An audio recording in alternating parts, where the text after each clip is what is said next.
ภิวาเทมิสวากขาโตภควตาธัมโมธัมมังนามัสสามิสุปฏิปันโนภควโตสาวกสังโฆสังฆังนะมามิ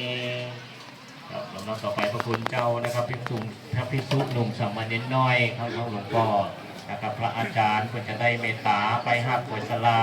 ของคณะผู้บริหารคุณครูนักเรียนนะครับก็ขอให้นักเรียนโดยเฉพาะนักเรียนผู้หญิง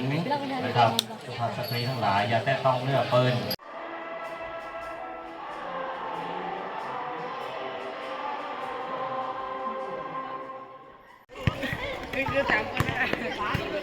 Hello,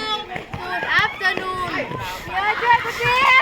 Today we will play football. Play this like this. But I cannot play.